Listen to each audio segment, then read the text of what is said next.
Et coucou, c'est Sandrine, bienvenue dans cette nouvelle vidéo, une vidéo consacrée au journal de décembre, la première de cette année 2024. Donc juste avant, vous m'avez vu faire ces deux petits intercalaires grâce à la Cricut Joy. Donc si ça vous intéresse de les réaliser également, je vous mets mon lien vers vers mon profil dans le Cricut Design Space. Et vous pourrez ainsi refaire ces intercalaires. Moi j'ai la Joy, donc j'ai adapté mes mesures à la machine. Évidemment, si vous avez une machine plus grosse, vous pouvez adapter et augmenter les mesures, mais évidemment il faut que ça passe toujours dans le classeur. Ici par exemple, comme c'était assez fin, j'ai pu faire une plus longue découpe et j'ai fait 20 cm, je crois. De toute façon, c'est dans le design directement. Ouais, presque 20 cm. Et du coup, ça passe assez bien dans le classeur. Et ici, j'ai dû adapter puisque en largeur, j'étais limitée par la machine. Si vous en avez une plus grande, vous pouvez augmenter un petit peu les mesures. Mais je vous mets le lien dans la description de la vidéo. Donc voilà, ça va rejoindre mon classeur qui va être mon journal de décembre. Je vous le montre, il est là, il est tout beau, il est tout brillant, il est magnifique. C'est évidemment celui de la marque Dans mes pochettes, celui qui est assorti à la collection novembre-décembre, avec ce joli bouquet là sur ce magnifique tartan rose, j'adore. J'adore. Donc c'est un classeur qui fait un peu plus de 20, je crois 22 sur 22 en large, et la tranche fait 7 cm. À l'intérieur, j'ai déjà positionné toutes les pochettes. Donc vous avez 5 modèles, je crois, de pochettes pour mettre dedans. Donc ici, vous avez celles qui sont en double en format paysage. Donc à chaque fois, il y en a 10 dans les paquets. Ici, vous avez celles qui sont en 4, les petites format portrait. Ensuite, les grandes format portrait unique. Et les grandes qui font toute la page. Il y en a 4 en fait de modèles, je sais plus. Ou alors il y en a un que j'ai pas pris, je ne sais plus. Enfin bref, voilà ce que j'ai. Donc j'ai déjà tout installé dans mon classeur, comme ça, au fur et à mesure, j'aurai qu'à venir piocher celles qui m'intéressent pour le jour. Oui, parce que justement, pour les grandes pochettes, là, ce qui est intéressant cette année, c'est une grande nouveauté cette année. Perrine a sorti également des papiers 30-30. Alors je vous les montre. Alors ils sont déjà utilisés hein, puisque j'ai fait les intercalaires. J'ai évidemment utilisé les papiers puisque je veux que ça soit vraiment aux bonnes couleurs de la collection. Et donc en fait ce sont les mêmes papiers que pour le journal de l'année mais en version 30-30. Je vous les montre un peu vite fait comme ça. Celui-là, je l'ai déjà utilisé. Celui avec le bouquet. On l'a également en carte. Celui-ci, je l'ai utilisé. En fait, j'ai utilisé ça. Je me suis fait des petits tags. Vous avez dû les voir si vous êtes abonné à mon compte Instagram. Je les ai mis sur Insta. D'ailleurs, je vous remets le lien si jamais vous n'êtes pas encore abonné. Oh là là, c'est pas bien. Et donc voilà, j'ai utilisé en fait le papier pour faire mon fond de mon petit tag. Et c'est quelque chose qui va venir également rejoindre mon journal de l'année. De décembre, pardon. Voilà, celui-là c'est pareil. Je l'ai utilisé pour faire le deuxième tag, celui avec la licorne. Les tampons, ça, c'est des tampons de la marque Scrap Dini. Voilà. Donc de l'autre côté, on a les lignes obliques. Ensuite, les petits cadeaux. Tac, tac. Les maisons. L'aquarelle bleue. Et les arbres. Voilà.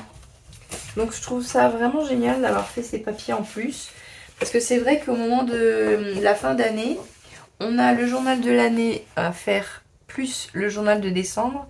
Et si on a peur de se retrouver à court de papier de carte PL, mais les papiers, c'est bien utile. Et puis ils sont exactement pareils que ceux des cartes journal de l'année. Donc ça se fond super bien, ça marche, ça match parfaitement.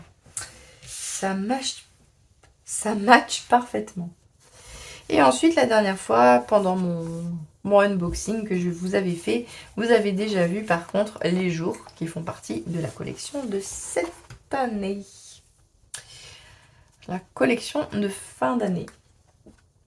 Donc, la première chose que je vais mettre, du coup, enfin, à part les pochettes, c'est mon petit intercalaire de décembre. Alors moi, pour le découper sur le papier là de Perrine, j'ai utilisé le réglage paper, c'était quoi? Papier cardstock 270 grammes. Alors, j'ai pas essayé le 216, j'ai tout de suite essayé le 270. Et en fait, il va venir recouper 3 fois au même endroit pour réussir à bien découper. Et je trouve que bah, ça fonctionne très bien parce qu'on arrive super bien à tout écheniller. Surtout au niveau des petites découpes ici, là, les petites branches et les petits points, même les petits cœurs, ils se vont vraiment super bien. Donc voilà, choisissez le papier cardstock 270 grammes. Vous êtes sûr d'avoir une découpe nickel. Voilà, ça sera mon premier intercalaire. Vous voyez, on aurait pu le faire un petit peu plus grand. Ça aurait été bien, mais je suis limitée par la taille de la machine. Mais si vous avez une Cricut un peu plus grande, vous pouvez facilement augmenter un petit peu la taille. Voilà. Et puis, on va également préparer aujourd'hui tout ce qui est carte journalière. On va gagner du temps parce que c'est vrai que le journal de décembre, bah, c'est une page par jour, donc ça peut prendre un certain temps. Et c'est bien de commencer à préparer des petites choses. Et les cartes journalières, et ben, au moins, ça sera ça de fait. Allez, c'est parti.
Alors nous voici quelques temps plus tard. J'ai finalement réalisé 6 cartes pour le moment. Donc vous avez vu la première en musique. Et puis j'en ai réalisé 5 autres. Donc toujours avec le même schéma.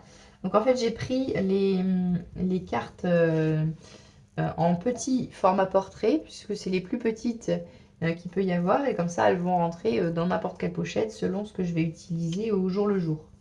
Sans savoir ce que je vais mettre comme photo, etc. Voilà. Ensuite, j'ai utilisé, d'abord j'ai fait les pochoirs, donc avec les encres qui sont assorties à la collection. Je vais les mettre ici. Ça, ce sont les encres voilà, qui sont comme ça, vous pouvez les voir comme ça. Voilà, ça ce sont les encres qui sont donc assorties à la collection. Il en reste une que je n'ai pas utilisée encore. Voilà, voilà, dans l'autre sens. Et pour les pochoirs, j'ai utilisé ces pochoirs-là, donc 3 pochoirs que j'ai fait avec la Cricut. Donc c'est pareil, hein, vous allez voir dans mon espace sur le Design Space, où je vous mets, comme je vous disais, le lien dans la description de la vidéo. Vous allez retrouver aussi ce projet-là, des pochoirs et des masques. Il y en a un de plus dedans. Il y a celui-là aussi. Celui-là, je ne peux pas l'utiliser sur une carte comme ça, puisque elles sont trop petites. Mais j'ai utilisé ces 3-là. Et donc, vous allez pouvoir les refaire. Je vais vous mettre aussi le lien pour avoir ce plastique-là, exprès. C'est exprès pour les pochoirs et compatible avec la Cricut. Ça marche très bien.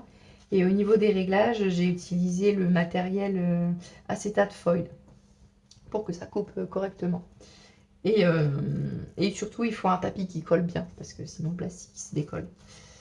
Voilà, celui-là, j'ai un petit peu galéré à l'écheniller, à enlever tous les branches des flocons, c'était un petit peu galère. Ça m'a pris plus de temps, mais autrement, ça se découpe plutôt pas mal. Donc voilà, ça vous les avez si vous voulez les refaire, si vous pouvez les refaire, vous avez une machine de découpe. Ensuite, j'ai utilisé un dies rond pour faire mes petits. Là, je les ai tous déjà découpés. Donc au début, j'en ai utilisé un plus grand, puis finalement, après, j'ai changé la taille, j'en ai pris un plus petit. Il fait pas beaucoup moins que l'autre. Celui-là, il fait 4 cm. 4 cm de diamètre. Donc, je suis venue découper avec une petite Big Shot, là, une miniature. Et puis, je les ai coupés en deux, tout simplement, pour venir à chaque fois y mettre le chiffre. En doré, évidemment, puisque c'est Noël. Pour les chiffres, j'ai utilisé les chiffres de Perrine, sauf que j'ai décidé de ne pas utiliser les cartes dans leur entièreté. J'ai décidé de détourer les chiffres, mais pas directement sur le blanc. Je laisse un petit espace de couleur autour. Voilà. Et ensuite, l'encre que je choisis pour faire la carte correspond à la couleur en fait du chiffre. Comme ça correspond à la... Vous voyez, ça correspond bien. Hop. Celui-là, celui-là. Celui-là, ça peut être ou celui-là ou celui-là. J'avoue que celui-là, il est un petit peu plus foncé, donc il se voit mieux que celui-là est très très clair. Voilà. Et là, pour les gris, il y a un gris clair et un gris foncé. Pour le gris foncé, j'utilise aussi celle-là. Voilà. Donc ça fonctionne très bien. Au moins, vous avez des choses qui vont bien ensemble. Donc voilà pour les chiffres. Ensuite, je viens rajouter un petit tampon de fond pour dire de donner un petit peu de texture à la carte. Je change chaque fois. Ou pas, enfin, voilà, c'est au choix. Et ensuite, je viens rajouter un die cut. Là, c'est un tamponnage que j'avais colorisé. Un petit peu fille. Et puis un mot. Alors, le mot, là, je l'ai déjà mis parce que j'ai mis boules et guirlandes parce que je sais que le 1er décembre, c'est dimanche et on va faire le sapin et la décoration de la maison. Donc j'ai mis boules et guirlandes, mais pour les autres, bon à part celui-là où je me suis laissée emporter par la carte, mais sinon pour les autres, j'ai pas mis le texte. Comme ça, je vais pouvoir venir agrémenter selon ce qu'on aura fait sur la journée. Parce qu'évidemment, je ne suis pas devin, je ne sais pas ce qu'on va faire tous les jours de décembre. Donc comme ça, je vais pouvoir venir rajouter ou un tamponnage ou une étiquette texte pour pour illustrer un petit peu le jour et ce qu'on aura fait. Et puis aussi, je laisse aussi un petit peu de place, je laisse de quoi rajouter une petite déco supplémentaire s'il faut par exemple ajouter une couleur selon le combo couleur de la journée. Voilà, et là j'ai mis le petit casse-noisette pour le 6 parce que le 6 c'est la Saint-Nicolas. Ça se perd un petit peu, mais voilà, bon, c'est pas un Saint-Nicolas, c'est le casse-noisette, mais bon, je trouvais que ça allait bien du coup avec le jour. Et voilà, et ben écoutez, j'espère que cette vidéo vous aura plu, que ça vous aura inspiré. Surtout si vous avez des questions, n'hésitez pas à me les poser en commentaire. Et n'hésitez pas à me suivre si vous voulez voir tout le journal de décembre au fur et à mesure que je vais le faire. On pourra très bien le faire ensemble tout au long du mois de décembre et j'en serai ravie. Et donc je vous dis à bientôt dans une nouvelle vidéo. Salut!